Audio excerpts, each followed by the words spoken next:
can't replicate that now at 50 years old. Like, what am I going to do? Go play pickleball with Eric Burns or something like that? Like, you know what I mean? At the end of the day, well, that's not freaking. If that doesn't bring the same type of adrenaline. And I'm in love with the good life. Can't give it up. Make it to the top. Keep climbing.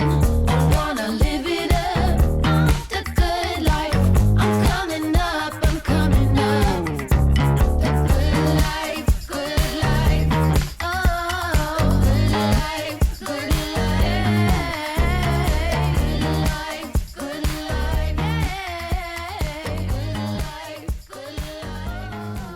Boom! Coming in hot, Casey. What's going? Yeah, boom! That's a double boom because you I got got the the shirt on, Boom dude. shirt. I am dressed by the Casey family today. I got the Boom coming in hot cinch t-shirt. I have the hat that you lost. Dude, the vintage hat, bro. I don't think.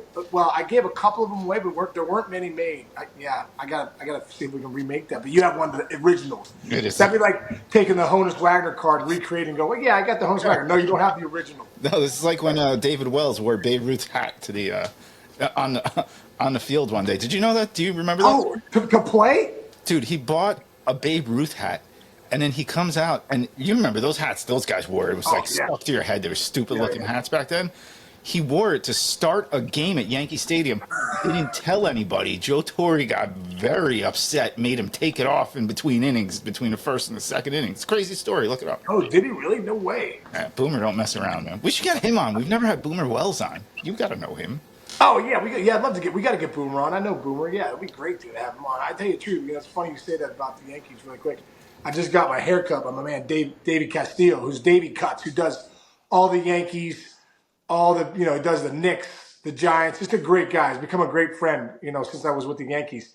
And he was telling me that I think the New York Times or New York Post, something like that, did an article on him after they changed the facial hair because he trims up the beards, makes sure they're tight and stuff like that. So I was asking him, who has beards and stuff. Obviously Devin Williams has a tight beard, but I think Clark Schmidt's got a little bit of a beard, and maybe Stanton's got We should one. get him But on. Talk about that. He's gonna have to start doing some more facial yeah, stuff. dude, we got to get Davey on, dude, because dude, he does. He's cutting those guys, making those guys look tight.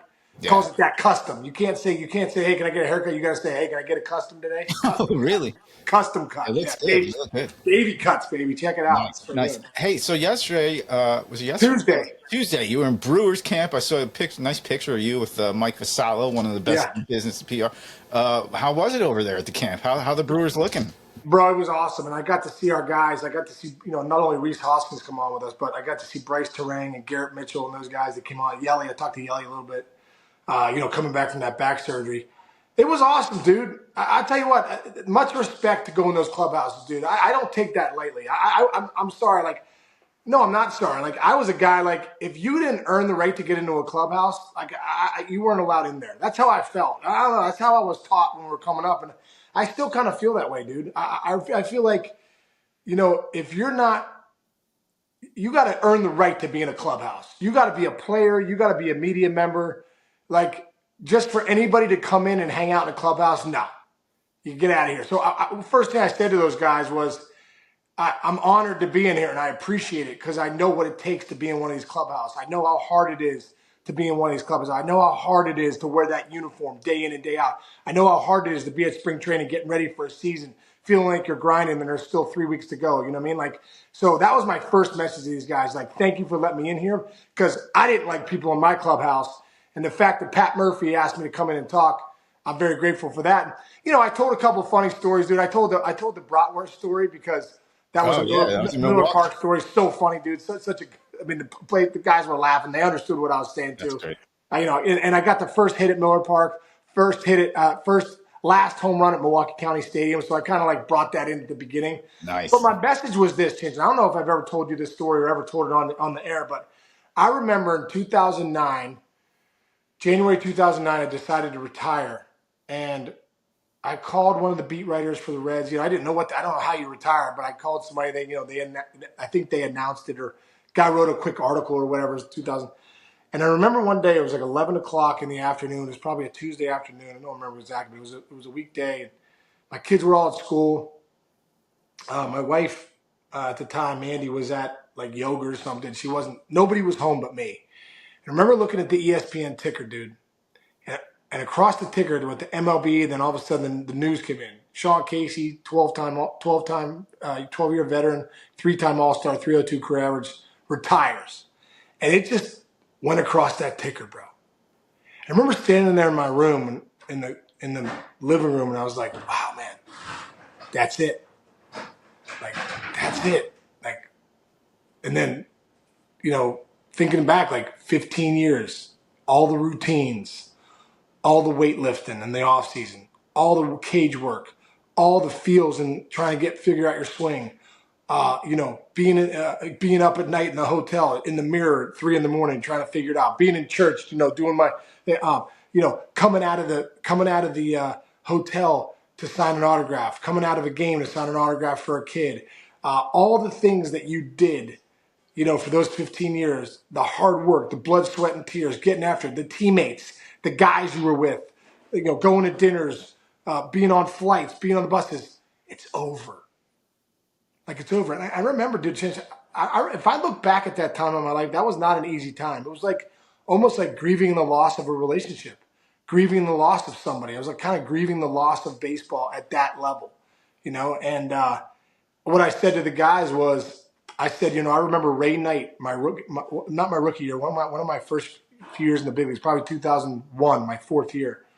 He says, hey guys, it seems like a lot of you guys are out here taking this stuff for granted or not playing as hard as you can or not getting after it. He goes, listen, it feels like I was playing yesterday. This stuff goes by like that. I'm now a coach. I can't believe how fast it goes. And I remember thinking, dude, one of the old guys, one of the old heads, here they go talking. And here I am 17 years out of the game. I remember that conversation with Ray Knight in 2001, 24 years ago, like it was yesterday. When I was standing there, I mentioned it to those guys that Ray Knight had said to me. And I said, you might look at me as the old guy, and that's okay, because I am a lot older than you guys. But I said, for Jackson Cheerio, it was his birthday that day. Jackson Cheerio, you just turned 21. Love that uniform. Christian Yelich, you just got back from back surgery. You're 33 years old. You got 4 years left on your deal. Cherish that, man. You guys are in different seasons of this game.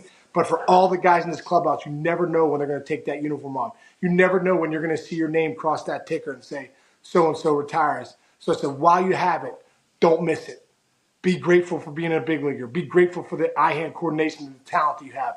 Be grateful for the love that you have for this game, this great game. Be grateful for the grind and trying to figure things out all the time. Be grateful for the struggle and the resiliency you have to develop. Be grateful for the opportunity to bring 50,000 people to their feet. Be grateful for the opportunity to be on a bus ride or a plane flight with guys, put your arm around each other. Be grateful to play the greatest game in the world, to cross those white lines, to get on that dirt, to smell that grass. Be grateful for all those things that you'll never have the opportunity to do again, that you think you will. When you're that young and you're in those clubhouses, you think you're going to play baseball forever. You think it's going to, even for all the kids out there in high school or in Little League or in college, like, embrace it. You never know when this is going to be it. And I know the game sometimes brings arousal, stress. It brings uneasiness. Good. You'll never have that again. You'll never be able to tell your dad or your friend, hey, I got the butterflies, man. My stomach's turning. Yeah. That means you're going ready to go compete and have a competition one-on-one. Like, I can't replicate that now at 50 years old. Like, what am I going to do? Go play pickleball with Eric Burns or something like that? Like, you know what I mean? At the end of the day, well, that's not freaking – that doesn't bring the same type of adrenaline, that you would think. So, that was my message, man. Like, don't miss these years. They go by fast. You think you're going to be here forever, but you're not. And you're never going to have the opportunity to get out there and compete the way that you are right now, especially at the big league level. Dude, these are the best people in the world. I said, you're the 0.1 percenters. When I talk to the college teams at Kent State and Pitt, you're the 2 percenters, which is true. Chance, you were a 2 percenter. So was I. You get to the big leagues, dude, you're a 0.1 percenter. It's a different level. So embrace it, enjoy it. Sometimes that grind beats you up and you feel like, oh man, I can't stand this anymore. I've been there, dude. I look back at those times and like, geez, that's frustrating. I felt the way, but I did. And I'm a human being. It was a grind. It is a grind, but man, it's the big leagues. It's the show. You get paid well to be there. You're with guys, you're trying to become somebody that you're trying to be one of the 5 percenters of the guys that have ever been drafted. And then get to 10 years or more, you're trying to be one of the 17 percenters of those 5 percenters, dude. It's a gift. It's a gift. And my whole point was, don't miss it. Don't miss the gift. Even for everybody in life, don't miss the gift. The odds of you being here in life are 1 in 420 trillion. The odds of you being a human being in 2024 are 1 in 420 trillion. Like, no one has your handprints, Chinch. No one has your footprints. Me neither. No one has my smile. I'm 1 in 8 million, dude. Don't miss it. Your heartbeat's going to 100,000 times today. 25,000 breaths you're going to take today. Think about it. Lean into it. That's why it's called the present moment. Like, present moment. Like, it's the gift. It's the present of your life. So at the end of the day, don't sit back and just take things for granted. We cannot do that. Take your life don't take it for granted. Take it as granted. Same thing I said to those guys in the big leagues. Take that uniform as granted. You are so fortunate. Don't miss it. Don't look in that mirror with any regrets and say, I didn't work as hard as I can. I didn't put in all the time that I needed to put in. I didn't run the sprints. I didn't lift the weights. I didn't do the mental side of the game. I didn't know how to breathe. I didn't know how to slow down. Right? And I said, one of the things I was talking about when I went, that next day with Brian Kane, we were talking to some different guys, some minor league guys. And I said, I was talking about neuromodulators, and I said, appreciate dopamine. Appreciate, like, don't take it for granted. Like, don't just doom scroll and get dopamine depleters. Go do something hard. Go exercise. Appreciate that. Respect it, right? Respect your neuromodulators. And this is what I was saying. This is where it gets to baseball. So many people play this game and they want to go out and take this game. I'm gonna go get it. I'm gonna go get it. This isn't football. This is baseball. And here's the deal. If you play this game at 100%, adrenaline is so special and such a gift, it's going to give you 30% of its action.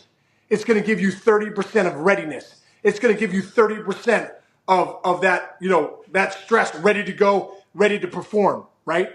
Well, guess what? If you show up at 100, you try your best to control everything, adrenaline's going to give you 30, you're now at 130%.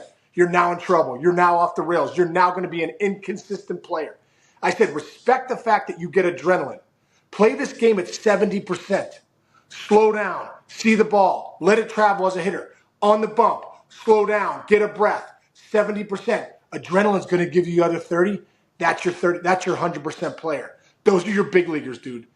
The biggest reason people can't play this game is because they disrespect the adrenaline they're going to get. They play it too high. And once you get over that 100% threshold, you're playing it too fast. The game speeds up on you. You're trying too hard.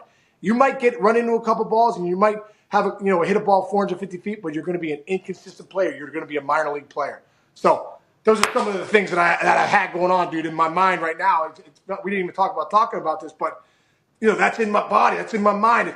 It was just exciting, man, to talk to those guys, and I was grateful. And I told a couple Leland stories. I had them laughing a lot, and we need laughter. Obviously, laughter should all be our defaults for life. But it was good to break it up a little bit. So I had a great trip, dude, and it was awesome.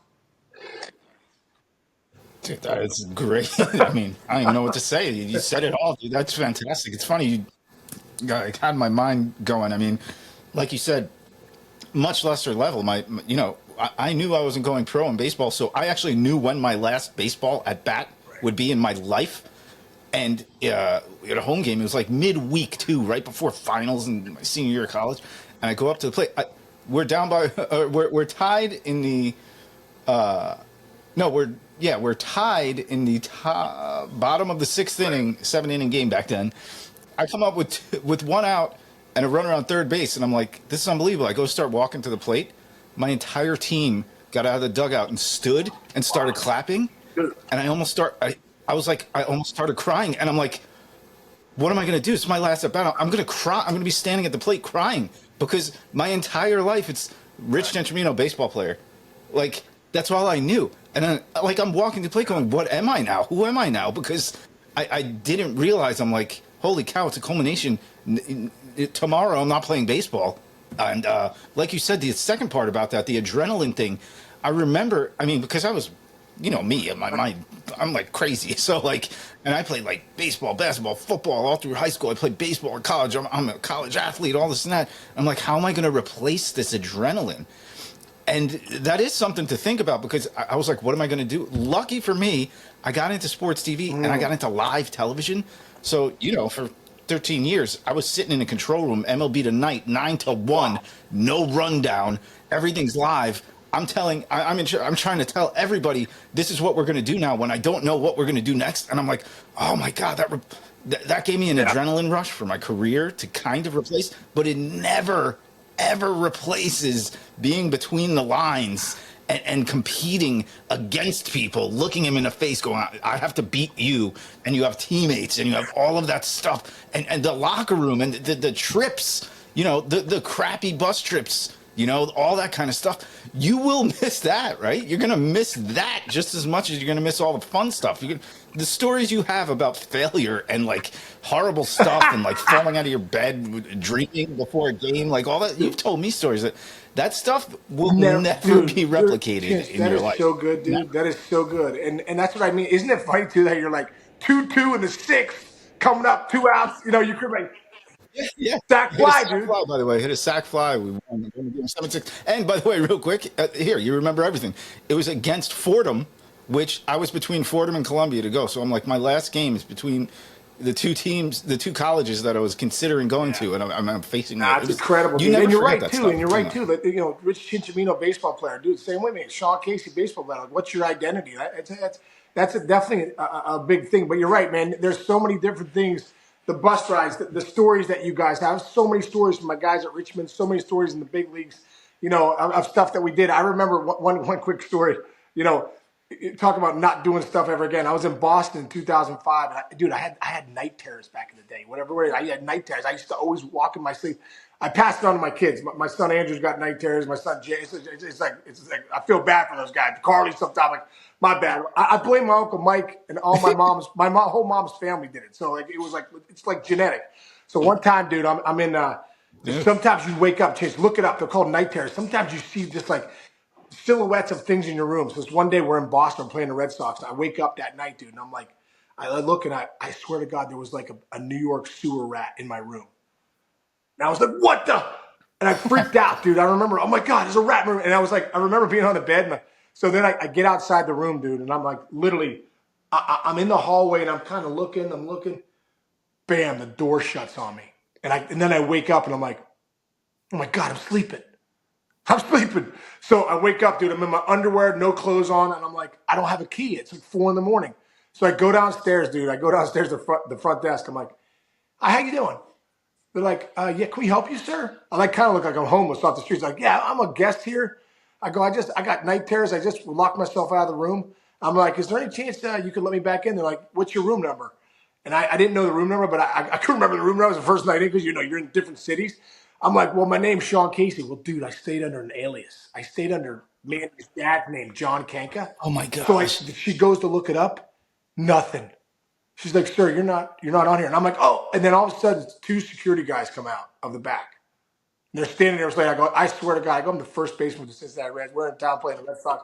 I go, I know this sounds so shady. I got night terrors. I thought I just saw a rat in the room. Turns out it wasn't. And they're all looking at me. Nobody's laughing. No, it doesn't. Nobody thinks it's funny.